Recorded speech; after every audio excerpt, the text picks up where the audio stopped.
Everybody, welcome to a very special day. This is a day that we have been waiting for the last 8 to 10 weeks. Isaac and I have been working together.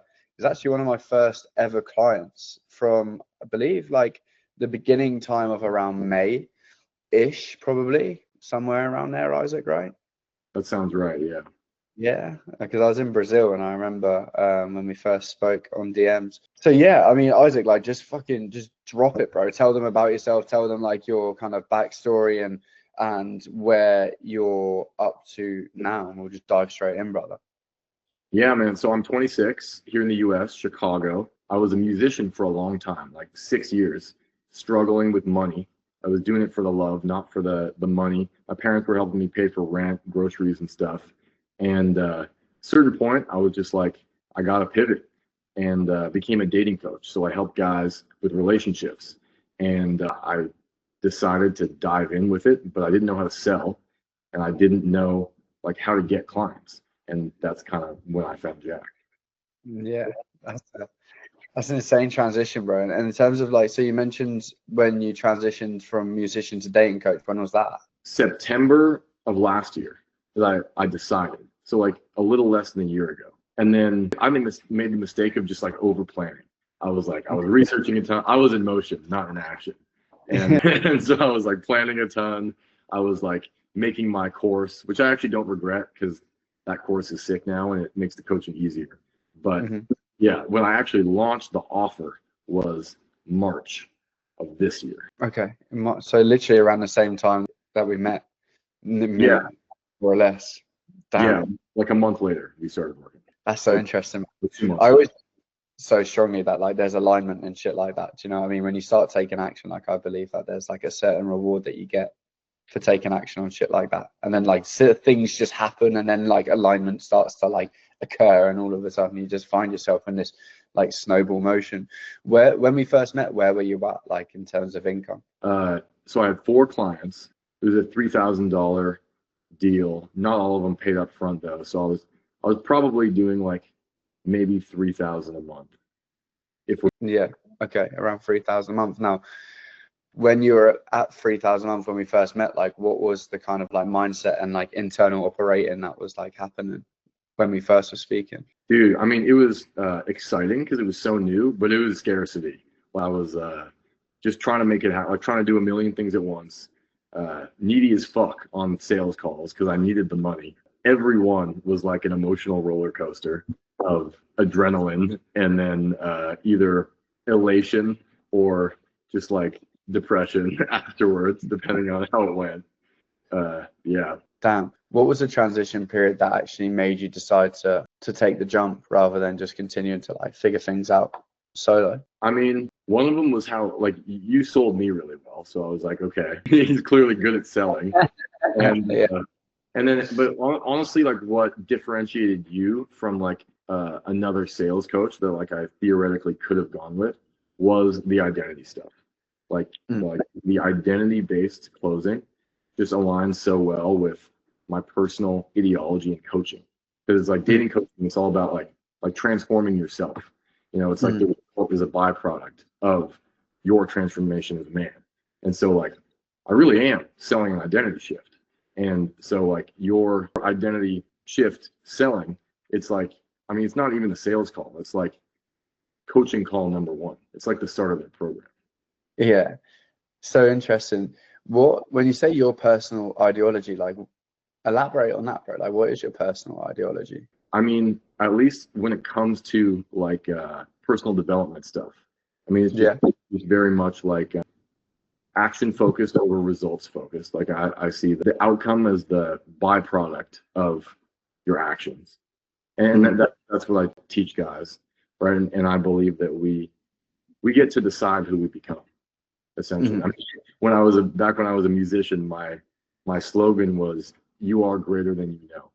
Right? There's like I literally love more potential inside us than we realize, and the only way we realize it is by putting ourselves in new situations that will like force it to come out. So You know, one really interesting thing that I used to think of when I was like a lot younger, right, is like all humans are capable of the same thing as each other. I remember thinking like if I wanted to train to be an Olympic sprinter every day for the rest of like since I was born, I would probably find myself in the Olympics.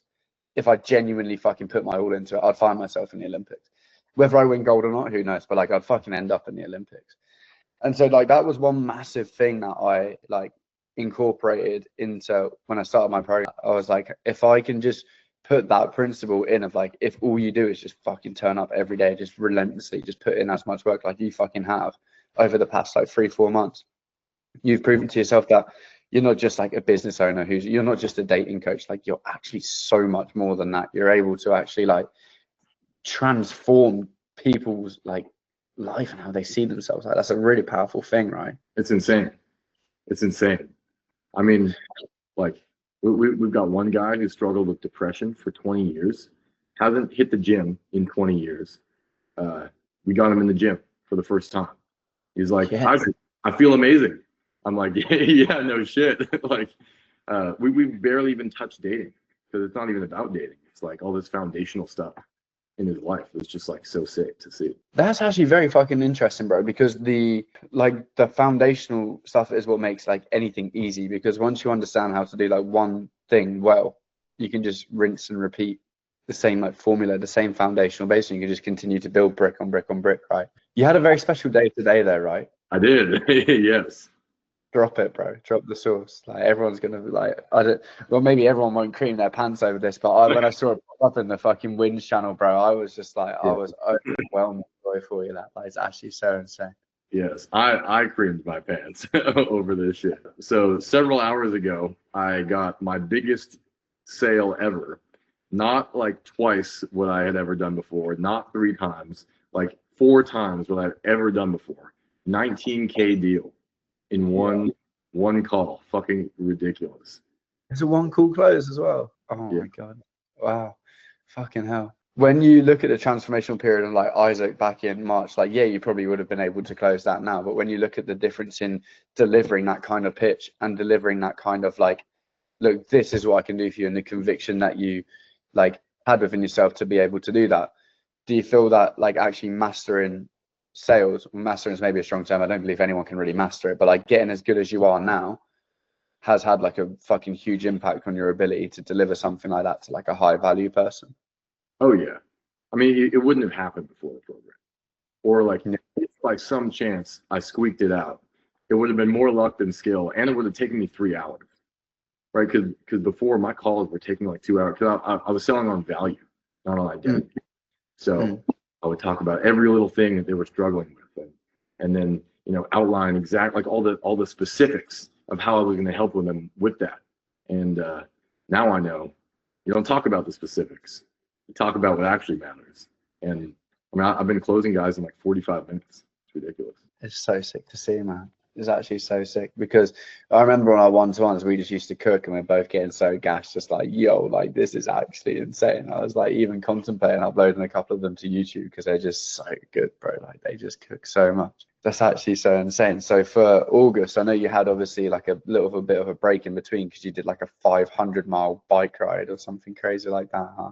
Yeah, I took basically 3 weeks off. I did a 500-mile bike ride, and then I went and saw my family. And so I was expecting to not have my best month. Turns out we still beat last month, working like 1 week out of the month. And we still got, how many? It says August, 26th of August right now. Yeah, we got balls on the calendar, so we might, we'll pack on at least a few more deals before the month's over. That's for sure. Can easily hit 30K this month, bro, 100%. Yeah, so I mean, right now, mental math was never my strong suit, but we got 19 plus 4.8. That's 23. Plus 2.1. So 25.8. Bro, you only need 5K to hit 30K. Yeah. Actually, 4.1. Yeah. So I mean, one more deal and we're gonna hit 30. Still, when you're at 30K, you literally 10x your income in how many months? Like May, June, July, August, so in 4 months, in fucking less than 120 days, you've 10x your fucking income, bro. Yeah, low key. That is, it was not even mad. Like, I genuinely believe that you had the capability to do that straight away from the moment that we spoke. It's not mad in the sense of like a lack of capability. It's just crazy to see such a like sick transformational period as well. Damn, G, that's actually insane. What would you say has been like the biggest internal shift for you in terms of like mindset and operations? Like, I know obviously I didn't play 100% of a role for it, but like since we teamed up together and like we actually like worked things out more like as a collaboration, like what has been the biggest needle moving internal shift for you that's helped you get to a position where you are, like making the money that you're making now? Honestly, there's a few. I don't know which is the biggest. Money is like air. Money isn't Yeah. real. Like you can manufacture that shit at will, which is insane. And this 19K deal, like even more, makes me believe that. Like holy shit, like you just whip that up out of thin air. And then I mean, also, I think if I was going to summarize what I learned from you in one thing, it would be self-awareness.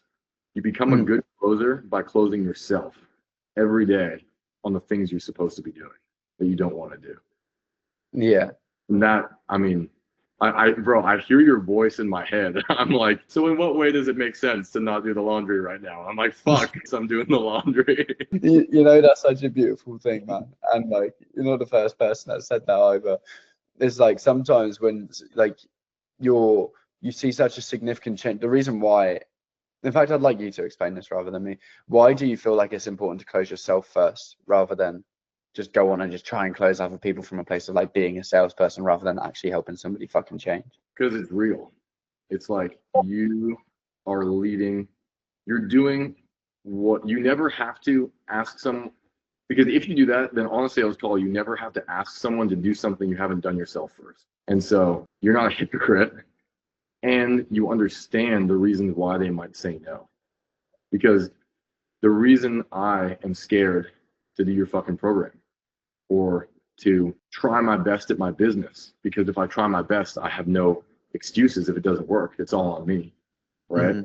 Or to go talk to the pretty girl. It's the same reason why they might say no to me. So it's like, if I can get over my own objections, then I can get over theirs and have empathy for them while doing it. They're not like fucked up. This is just like psychology, and it's my job to help them get over it. Emotional intelligence is so fucking crazy, isn't it? Because people want to put it on like a pedestal, but it's actually really not that difficult. It's like you say, right? As long as you if you emotion handle yourself, if you objection handle yourself, then life just becomes so much simpler because you understand that these concepts are not just sales concepts, but if you're like smart enough and witty enough about it, you can use them in your own life to start like stop, or to either stop yourself from doing stupid shit or to help yourself, like at least for me, like help myself move forward and just start doing the stuff that's actually fucking productive. Here's something, right? How do you feel about this? That is kind of like, it's also a con to that. It's not really a con, but it's kind of like a bit of like a sticky one, because a lot of times you don't want to do those things, right? A lot of times you don't want to do the things that, I'm not saying you in particular, I'm just saying like us as humans, we don't want to do the things that we say that we're going to do, or there's hesitation towards it, or we delay them and we put them off. It's a fuck life to live, because a lot of the time you know you need to do it and you objection handle yourself to do it, but you don't even want to do it. Where in the human mind, like based on what you know, like where do you feel that comes from when people don't do what they say they're going to do? Fear. Some level of fear of something expressing itself in these excuses. They're like symptomized, aren't they? Like we just like put them as like this, but like the root core, like I always ask myself is, if I wasn't scared, what decision would I make in this situation? If I wasn't concerned, what would I do?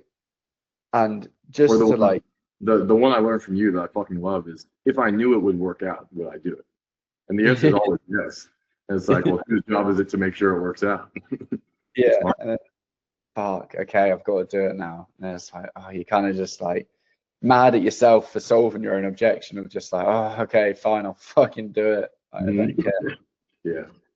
Actually, just to highlight something that's very, very impactful. I told you this recently, but obviously, so for everyone who's watching, like I taught Isaac how to close, not from like pretty much, not from complete zero, but from a very like basic level. Isaac then once future paced me, and if you don't know what a future pace is, it's like creating a future example for like the life that they want to live, right? So you include like the emotions, you get this whole visualization going, is how we teach it, and like it would go something like, so in 6 months time, you believe that you showing yourself that you're the fucking guy who does X, Y, Z and achieves X, Y, Z, and you look at yourself in the mirror and you feel so proud of yourself.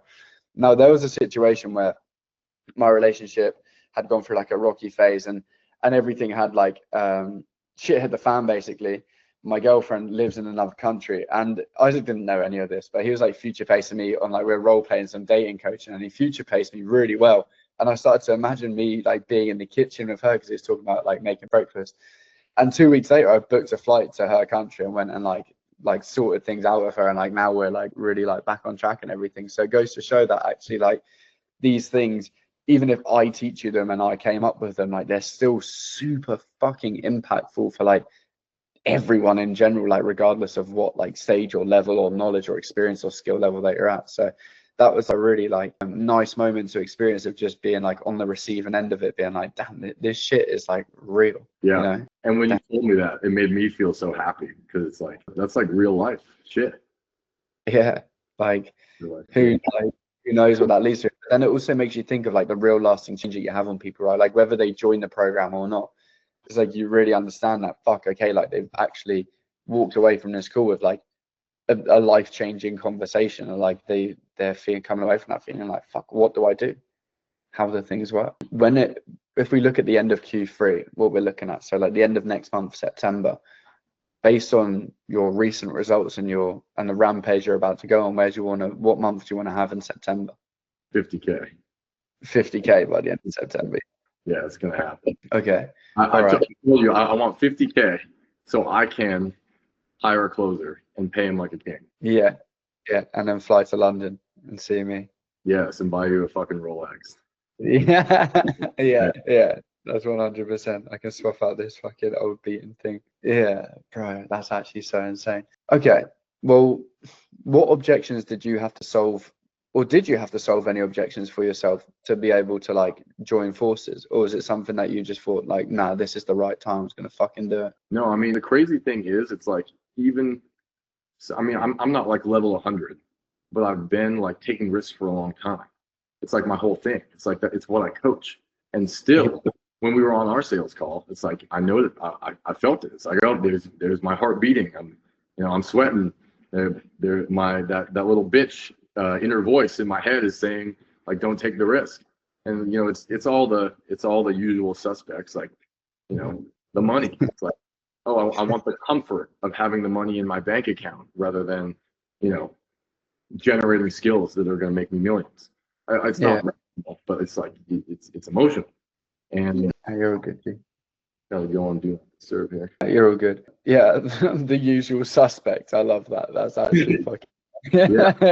And it's doubt too, right? It's like, even though I'm so bad, like every time I have a win, I'm like, oh, is the next thing when my magic's gonna run out? It's like, oh, like, is the next thing the thing that I'm not gonna be able to figure out, right? And in hindsight, it's like, of course you're gonna figure this out, just like you figured out the last 10 challenges in your life. But you always have those, or I always have those questions. And so I was like, yeah, like, is the program gonna work? But I mean, I still did it because it was clearly the right thing to do. And thank goodness I did it. Yeah. How do you determine what's the right thing to do though? Because like in my mind, like I never know what the right thing to do is. Yeah, that's a hell of a question. If I knew it would work out, would I do it? Yeah, I would. Okay, cool. Take my fucking card. No, I'm gonna ask you a question here, right? And it's like a typical interview question that a lot of people would ask, but I don't even want you to like sell the program to the viewer. I would just genuinely would like you to give your overall feedback, more or less to me, like fuck the recording, like more or less to me, like in terms of how you viewed everything, like genuine, honestly, like what would you change if you were me to make the whole process smoother? Yeah. Content wise, like money, 10 out of 10. I think I told you this before, but I think this is at least like $1 million program, especially for business owners. Like if you're a business owner, this is $1 million program. It's still fucking sick for closers. I just can't speak because I'm a business owner. Business owner, $1 million program. Like, I'm gonna hit a fucking million next year. Like, there's no way it's not gonna happen. And it wouldn't happen without these sales skills. And so, I mean, just cracked value. Took me a while to get in the swing of things because the onboarding could have been clearer. I imagine a lot of that was because I was one of your first guys. But I'm a why person. I like getting the big picture before I dive into specifics to like orient myself. Then like I can like place myself in the maze and like know the context. And so it was a while before I understood the relationship between the levels and identifying the internal limitation and the objection handling. Once I got it, it was off to the races. And then we really started role playing, and it was sick.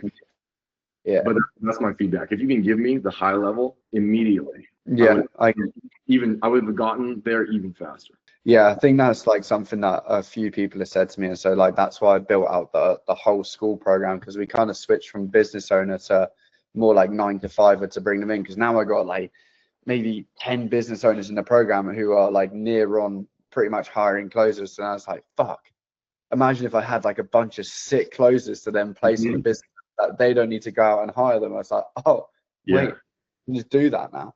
So yeah, we pivoted to like taking people from like 9-to-5 to then like getting into closing, like Henry and Rohan. For like Rohan today took his first 4 ever sales calls, closed all 4. I saw that. Yeah, he got he made like 1.2k on his first ever day closing. That's ridiculous. That's insane. That's like 12k on the first day of starting your business. That's sick as fuck.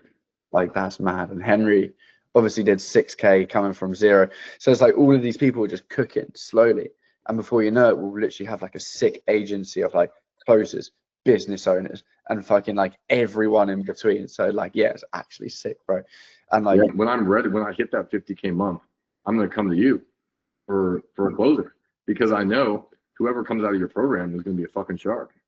Yeah, 100%. And the beautiful thing is that you won't even have to train them, because they'll already be fucking trained. All you have to do is just keep them on the ball. Well, obviously they'll still need training, like just daily meetings or whatever as you do as a business owner, but like, yeah, you'll have the time of your life, like just fucking living it up, checking your phone, like Stripe notification, be like, oh my days, like what is this? Like, I remember a business owner who I used to close for once telling me that sometimes, well, when you get closers and you look at your phone and you have like 10 grand made today just from sales calls, you haven't even taken a sales call, it's like money doesn't exist anymore.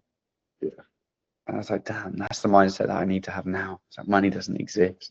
Yeah. It's just there. And then that's when we started talking about like money is like air. You just, because you don't wake up and think, fuck, do I have air? You just breathe in it. Air's just there all the time. Yeah. And so, yeah, it's just been such a mad journey, bro. I've loved seeing your progress all the way through this. I think that this is fucking sound, to be fair. One more question for you. Yeah. If somebody was on the fence about joining a program, whether it's mine or not, but if somebody was on the fence about joining a program, what would you say to them? What would the version of you who has what you want do? If he wouldn't do the program, don't do the program. But he probably would. Yeah. And here's a thought for you, right, before we finish this off, is I was thinking that why do people doubt themselves? Where's doubt built from? But the only way that doubt can be formed is if there was a belief that you could do it in the first place. If there was no belief in the first place, then there'd be nothing to doubt, you know? Yeah. And so there's always two sides of this. Like, you know, you see those Egyptian scales where they have like, I don't know if it's Egyptian, but it's just how I see it, you know, where they like weigh up the things and it's like, it looks like this. And they got like I don't know how you would call it, but like they have like these weird bars, like shit like that. Doubt can outweigh belief, or belief can outweigh doubt. And if somebody had that situation in your life or on your calls or one of your students or even just a friend, how would you reframe them so that the belief can outweigh the doubt? Like, what would you tell them to do? I would tell them to go prove that they can do it. Like, this is like my wheelhouse. This is what I do with the dating guys. It's like, you don't know whether you can approach your crush. It's like it's a genuine question mark, but you know you can go make eye contact with someone. So go do it. It's stacking micro wins, and we create a virtuous cycle of doing something you didn't know what you could, doing something hard, your brain seeing yourself do the hard thing, and then inferring, oh shit, I'm doper than I thought. And now you got a little more confidence to go out and take one more step the next day. So it's a staircase. It's like you can't jump to the top of Mount Everest. Yeah. But if you make a staircase out of it and each step is only 1 foot tall, you can get there. So just find the next step. So it's like, first, make eye contact with a stranger. Do that until it's boring. Then make eye contact and smile. Then make eye contact and wave. Then actually say hi. Then ask an innocent question. Then give them a platonic compliment. Don't even hit on them yet. And this can all be with dudes. You don't even have to do it to girls yet. And then go do it with girls, but do it to someone ugly. And you're just working your way up until you've proven to yourself, you've stacked a mountain of evidence that even the most doubtful, self-sabotaging part of your brain cannot deny that you're a fucking G. Yeah. That's fucking sick. That's actually such a good way to put it. All right. Well, before we end it, where can the men who are feeling lonely, who need and are wanting to get the girls of their dreams, who are failing to do so, where can they find you, bro? Instagram, Isaac.dating. Yeah. Okay. Anywhere else? TikTok, Isaac.hopefulromantic. Okay, cool. I'll put the links in the description as well. I don't use TikTok, but I'll find it, and I'll put your links in the description of the video, man. So yeah, for anybody of you who want to go and follow Isaac up, please do so. He's a fucking G. And for any of you who want to then go follow me up and see what we're doing over on Cash Collection or Cash Collectors on my Instagram, go drop me a follow on Instagram. I'll put it down below. But yeah, it's been fucking sick, bro. Thank you for coming. And yeah, I hope all of you motherfuckers enjoyed the insights from this handsome bastard. And we will see you on the next one. Fuck yeah. Everyone watching, do Jack's fucking shit. He's not paying me to say it. It's lit. It's amazing. I fucking love you. If you're not serious about your life, don't do it. I love that.